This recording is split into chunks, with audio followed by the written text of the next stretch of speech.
Hello friends. So today's video is going to be a list of books that I can absolutely understand if somebody were to call these boring, but I also think are quite good and I think a lot of people would really enjoy them.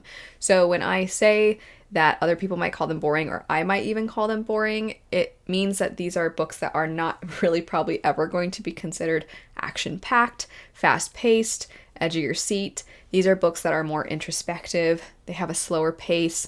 They really kind of build and build and build, and you get to know the characters and you get to know the world. It's kind of slice of life, it's reflective, it's all those things, which I found that I actually really like a lot of those books, and I know a lot of you do as well. So the first book on this list kind of epitomizes this entire concept, and that would be The Queens of Anisler, which, as the name implies, is a King Lear retelling. The three main characters, they're all sisters. Their father's health is dwindling. That includes his mind. He is not really as capable as he once was, and he has one daughter who is extremely dutiful to him. She is trying to take care of him. The other two sisters blame him for their mother's death, and throughout the book, you actually don't know for a long time whether he was responsible for their mother's death or not. And because of his dwindling health, it doesn't seem like they're ever really going to get the truth out of him. And these two sisters have kind of conspired to try and take power once he passes away. And the other sister, she just kind of wants to have peace, and she's a little bit more free and sweet. And so they're at odds with one another, but they all individually have their own personal struggles. And the book actually takes on so many different themes, I would say specifically within each of these three women's lives. And I was really surprised by how much I grew to really feel for every single one of them, even though it would be really frustrating sometimes to see them when they interacted with each other.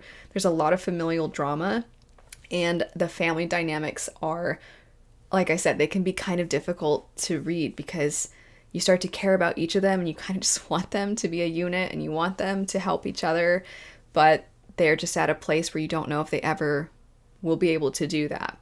And their individual struggles are exceptionally heartbreaking, but I think the way that everything kind of was laid out was described quite beautifully. So it is a slower going story. It actually took me quite a while to read, and when I would describe it, I would say that it was beautifully written, that it is very introspective, but it's also boring. And so I think if you like all of those things, though, that I listed as pros, then it won't matter to you that it's not necessarily this fast-paced page-turner. After that, we have Bloodsong by Anthony Ryan. This follows a young man named Valen from the time that he is a boy. And I'm going to group this with the book Lancelot as well, because both of them have a similar setup. Lancelot follows the character from the King Arthur story, and you are similarly to Bloodsong following this character from the time that they are a boy. Both stories have this kind of medieval European feel to them. And with both of them, you're kind of seeing the day-to-day lives of people at that time. It's not actually really our own world, but it feels in a lot of ways as if it could be. It feels in a lot of ways like you're reading a historical fantasy, that you're traveling back in time. And there's something about that feeling of being with the characters in their day-to-day lives as they are growing into men, that it really allows you to understand these characters entirely. You don't have to rely on flashbacks. You don't have to kind of read between the lines. You really truly are seeing them as they are growing up. And I think for both of them, you understand them very, very deeply. You care about them. You see their flaws. You see the way that trauma early in their life affects them later. And then in Bloodsong, I still remember really vividly, even though I read it years ago, the way that, because if you don't know, the setup for Bloodsong is that Valen is sent to this place to become an elite soldier. And that is true of the other young boys that he is going to this school with. And the vows that they take are very serious. A lot of the kids end up dying, and it is a very dangerous place to go. And so you're seeing him form these bonds with some of the other boys, and you see their personalities early on, and certain ones you're like, oh, that one's annoying, or that one's really sweet. And sometimes when you find out more about their backstories and their family lives, then you're like, oh man, now I feel bad for that kid. And as they grow into men, you see the way that some of them still hold on to those bonds. You see the way that some of them clash. It's just really well written, and you understand the same way I said you understand these young men in every way, that you understand them very deeply. The same goes for their relationships with other individuals. After that, we have The Kingdom of Back. This is actually one of my favorite books, and it is almost magical realism. It follows Nannerl Mozart, who was a real person in history. She was Wolfgang Amadeus Mozart's sister. She was just as talented, if not more so, than her brother, but because of the time in which she was alive, there was a lot of sexism that prevented her from really being able to perform and explore her talents the way that her brother was able to. And what's really sad is there's this kind of bizarre concept that it's fine to perform and to showcase that talent when you're a child, but it's inappropriate to do so once you are a woman. And so throughout the book, we also, similarly to Bloodsong and Lancelot, we follow her from the time she's very young.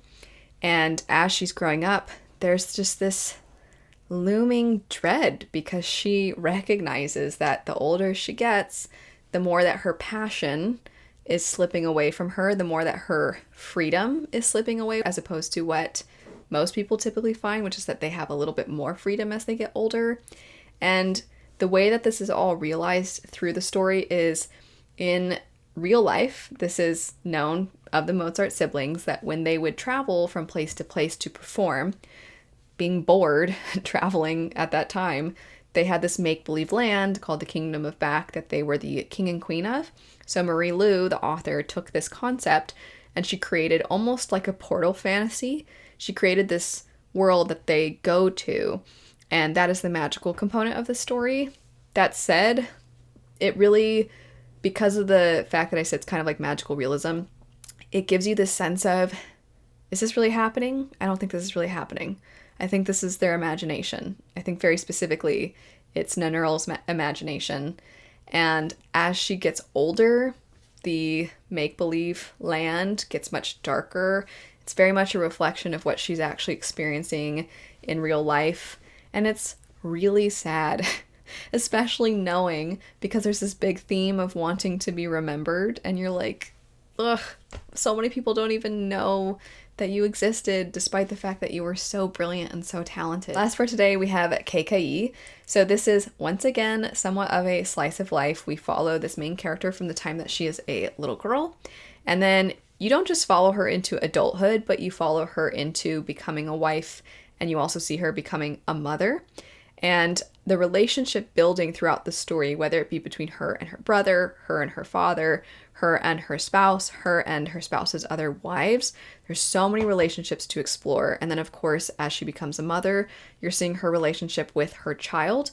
And then you're also seeing her relationship with the other women's children. And you're getting to know how they all kind of bond together. And you really see Keikei's heart throughout the book. When she's young, sometimes she gets into trouble, sometimes she does things she shouldn't really probably do, but she's so young and she's curious, and it really does have this sense of childlike wonder. And then you follow her as she is learning and as she is becoming an adult, and her worldview is shifting. The things that she's experienced, the things that other people have experienced that she cares about, shape who she is, and it shapes what she wants for the world and what she wants for her children. And where the book, I think, really has challenges for her is when she values religion, she values belief and culture, but at the same time she recognizes that sometimes there are certain aspects of how people interpret things that can result in some oppressive tendencies. And so she wants to try and honor the things that she loves, her faith, but at the same time she wants to ensure that she uses that faith to help push society forward. But there are many people that end up kind of butting heads with her and creating obstacles. And also her efforts to make things better sometimes lead people to view her as a villain. It's very well done. I think all of these books do the boring but very good aspect very well. I think these are all books that are definitely worth reading.